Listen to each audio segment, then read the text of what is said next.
So you guys are doing your first U.S. tour in over 7 years. That's right. right. Feel to be back in the States and almost done. It's very short. Yeah, it went by really quick, as the most tours do. You know, you're more than halfway done at this point. We got 4 shows left, I think. It's wonderful to be back in the States. We've been getting lots of support from the fans, and we're really happy to be back. And the new album that you guys are working on right now, you guys are considering 3 EPs. We're taking a different approach to releasing music because we want to give our fans more music more often. And the typical Cryptopsy way of writing, it would take us, let's say, 3+ years to get an album out of the quality that we're satisfied with.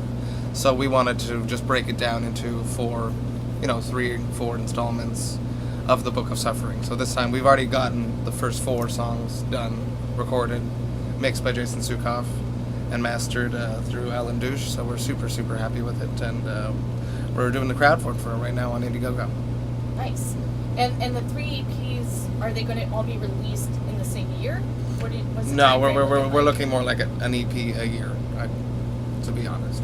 Yeah, well, an EP a year, and I mean it's also if we get the support that we need as well, that we can actually make all this possible and happen, because nothing's cheap anymore, and we really want to focus on 1 a year, and then probably may make a booklet with the 3 or 4. Depending on how it goes. Yeah, depending on how it goes, as a package kind of thing. But yeah, like Matt says, it's a lot easier to just concentrate on 4 songs at a time, and we can really focus on the details and make it sound good, make it flow well, make it brutal, but still very musical. Yeah, they're all real songwriting as opposed to just musical throwing masturbation. Yes. What were some of your influences that you guys were listening to while writing the new stuff? It's a hard one. I mean, it's all over the place. Yeah, we have so many different musical influences and have had for forever. That we could be listening to classical all the way to extreme gore metal. Yeah, to post rock to. For myself, I listened to a lot of before going in and writing. I was listening to None So Vile and Whisper Supremacy because I really wanted to just grab both of those pieces and sort of fit them together while remaining myself. Has your influences changed from when you guys started as a group? Me, when I joined the band, yes, I listened to much more extreme music than I did when I joined Cryptopsy for the Unspoken King. I'm just kind of starstruck. This is yes, Cryptopsy. Thank you, man. I pretty much appreciate it. Don't be starstruck. We're people like everybody else, trying to live day by day and make things happen. And yeah, I mean, our whole point is that we love music and we love playing music. I personally just adore playing drums. So the creating process is always something fun because since we're very we're hard on ourselves. Perfectionists, if we wish, musically on our instruments. Matt's instrument is vocals.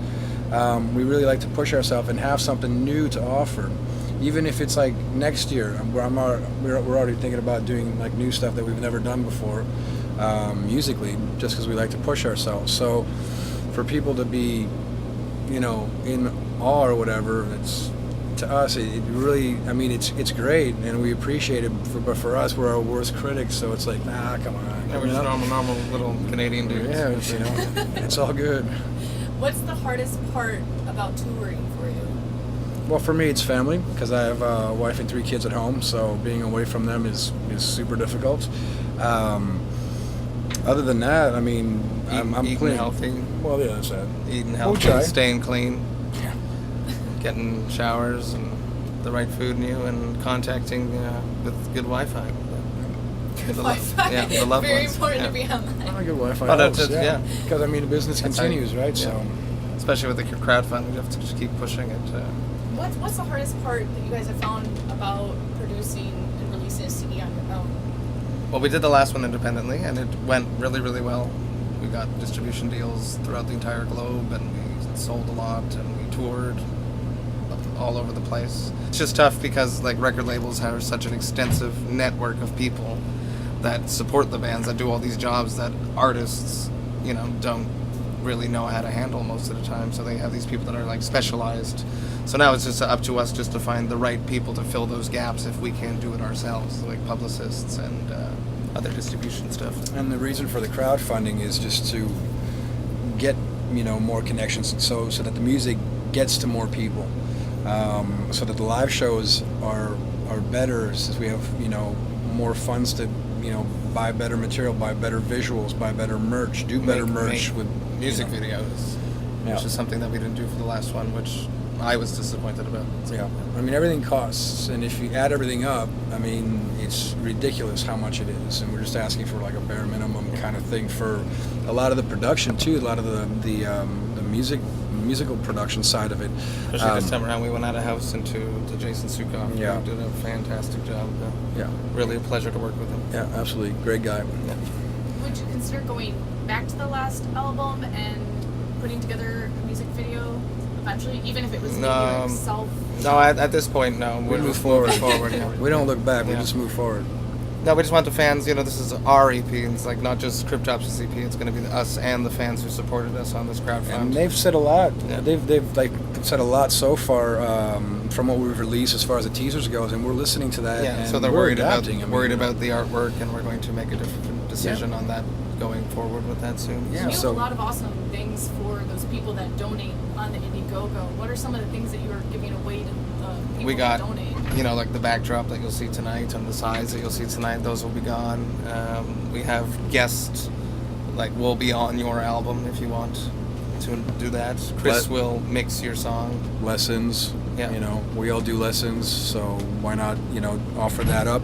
And there was a lot of other things that we wanted to include too, but we were limited in the numbers that we could Yeah, show you can only on. like put like 20 perks in a Because there's time, like so. tons of things that we'd like to offer, and the difference with maybe this crowdfunding campaign, and people might not realize this, is that we're actually going to do this, and crowdfunding is kind of like seemed to be going down because of a lot of bands, ex-bands have not lived up to what they said they were going to do. Yeah. But we're going to do it because we're nice and polite, we're Canadian. yeah, We live up to what we do. we respect our fans and Absolutely. we appreciate their support. It has nothing to do with nationality. 40 more days. 40 more days. Where Yeah. can everyone find The crowdfunding. crowdfunding? Yeah. Go on Indiegogo and search for Cryptopsy, or just search Go on Cryptopsy in crowdfund on Google, or go on to our website. cryptopsy.ca. Cryptopsy.ca. There's all the info there. All the info's there, or on We're our on Facebook, Facebook. Yeah. page. I mean, you know, the information's there. And if fans are true fans, Yeah. they'll find it, you know, within a click's time. So we do need your support, absolutely. And then, so this is on this particular tour. You guys are playing shows every single day. Yeah, well, we had one show that sadly we had to pull the plug on because it was an outside venue in Dallas, I want to say. Dallas. At the Gas Monkey. It was a beautiful venue. Sound check was amazing. It sounded so good. And then it was like just torrential downpour, lightning from the clouds hitting the ground. That was the area that got flooded, right? That Yeah. was all So over the news. we had to pull the plug sadly that night, but we had like a meet and greet with the fans, and we, you know, Hung met out everyone, with hung them, out with yeah. them as much. So cool. Played Oh, yeah. played a new song over the PA in the bar. so But that you're we right. can- yeah. 19 shows in 19 days. Yeah. And how is that? I know, as a vocalist, how is that on your vocals? I honestly, I feel good. I feel fresh. It's the best just to avoid getting sick, which was sort of going around for a bit. Let's say a week ago. If it goes on Yeah. the bus, everybody gets it. Yeah, you so know, I just, really avoid. I don't share food with people. I don't share drinks. I warm up every time before I go up, and I keep myself super healthy. But for the past 3 years, we're pretty much used to every tour we do is No days off. No days off. Yeah. A day off costs lots of money. Lots of muscle milk, lots of protein. It keeps us. Keeps us in shape. And then honestly, whenever we do have a day off, or we find ourselves a day off, we just end up partying harder than if we. Yeah. So the next show sucks. So we just like to keep the routine going. The routine keeps us healthy and sane. And it's a financial thing too. Yeah. I mean, this bus is very expensive, so one day off just sets you back. Yeah. Now, what advice would you give for other up-and-coming bands now? Because I know it was different when you guys were starting, almost 20 years ago, as it is now. What advice would you give to up-and-coming bands? Work hard. Don't pay to play. And respect yourself. Yeah. Be serious. If you're not serious, and if you don't have original music, I mean, you know, try to get your own niche, try to get your own style, and you got to pay your dues. That's a given. Nothing's going to come to you easily. Nothing comes to us easily, and we've been doing this for over 20 years. I have, at least. So just work hard if you really want to do it. If you don't really want to do it, stay home and buy some records. You know, get a day job, get a family, and come to our shows and buy some merch. What else do you have written down here? What was the most memorable show that you can remember? Is there something that stands out For in your career? myself, I would say we did Rockfest up in Montebello, north of Montreal there, which is becoming a big thing up there. And we played in between Marilyn Manson and Alice Cooper. So that was... 90,000 people. And there's 90,000 people there. 90,000 people. Yeah, so that was a pretty top. We had Lord Werb come out and sing with us. It was really cool. That's fun. Yeah. Who were some of the idols that you guys looked up to when you were starting out? What got you into this type of music? For me, it was Death, Napalm Death, Suffocation, Pestilence, King Diamond at first, Voivod from Montreal before that, Slayer, and then a whole bunch of other styles of music, like jazz and fusion and progressive and classic rock, that we kind of put into a melting pot and came out with something that was a little bit different. But yeah, very influenced by the classics, just like everybody else. Cannibal Corpse, absolutely, Obituary, and the list goes on. You know what I mean? I come from a different school. I wasn't so death brutal back before I joined the band, so I was heavily inspired by like Mike Patton and Maynard from Tool.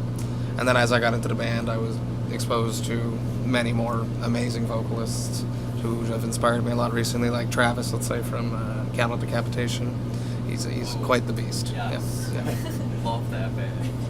I just want to put this out there, but every time I mow my lawn, I listen to The Unspoken King. That's awesome. And I know a lot. You guys got a lot of Flack for the clean. I thought it was great. No, thank you. I thought it showed even more range. From you. That was your first album. I always say that if we put out that project called, like as a side project called The Unspoken King, it would have went over way better. But yeah, and I think that we kind of rushed things for that album. We kind of rushed what we wanted to create with it, instead of taking a little bit more time and developing it a little bit more.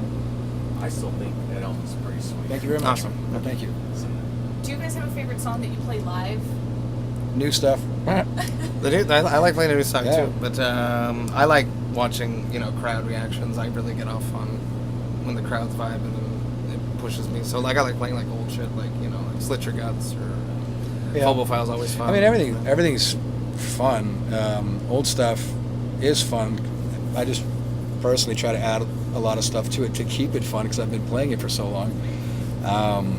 But yeah, the new stuff is we're finding out that it's really cool to play live, and tonight we're going to be playing one track from the new EP.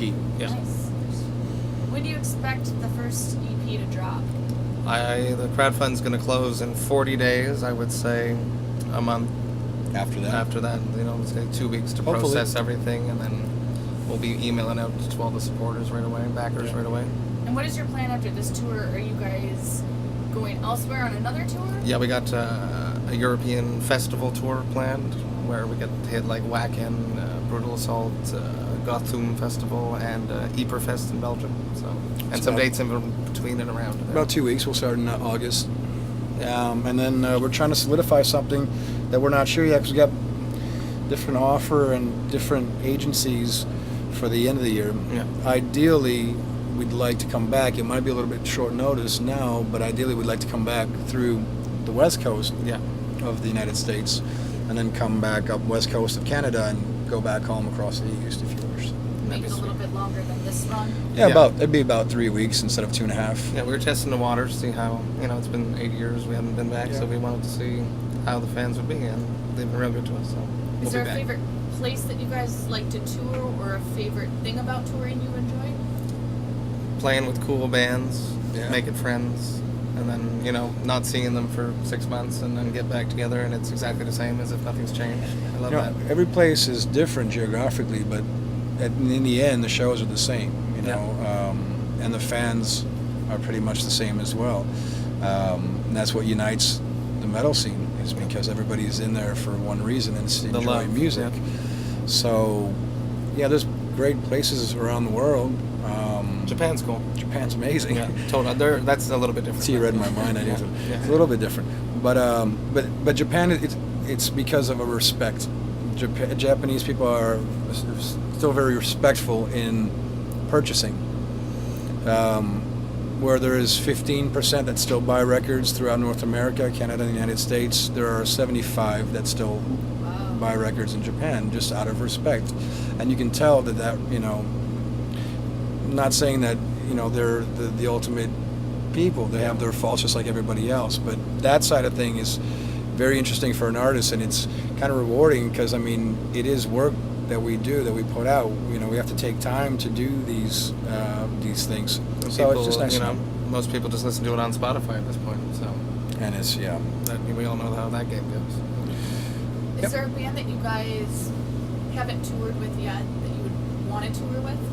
I think for Cryptopsy, the top band to rock with would be like, you know, Cannibal Corpse, something huge to get us a bit more exposure outside of the extreme music that we've been doing there. You know, we can hit like younger kids maybe that haven't had the chance to. Yeah, we've toured a lot of great bands, but Cannibal Corpse would be really cool. Behemoth. I mean, yeah, and we've toured with some members of Behemoth. I mean, you know, there's so many bands out there, you know what I mean, and so many great bands and so many great people that it's hard to say like, well, this one or. But Cannibal Corpse would really be cool because, I mean, I grew up listening to them, and great guys. Alex is a really cool guy, and Paul, and it'd just be fun. Are we missing anything? That's pretty much it. Oh, yeah, I do have one more question. Okay. Okay, what did you guys learn about yourselves when you first started producing and releasing your albums, as opposed to having help from a label? And as a musician, how did that help you grow? Wow. Just had to, you know, like listen to ourselves a lot more. There's a lot of discussing. We discuss Listen to fans a lot, and we're listening to the fans too. Yeah. and work harder. Yeah. I mean, it just made us work harder, you know. It didn't necessarily make us understand the business anymore, because I don't think anybody does now. It's such a hit or miss kind of thing. But yeah, it's I think more gratifying, you know, and it shows in our music because we do it ourselves. We want to do it. And we want to do it ourselves for the fans and with the fans. So I think it shows in the music that we put out. Kind of a pride, if you wish. Awesome. That's pretty much it. All right. We're good. Still. All Well, right. thank you guys really much for all your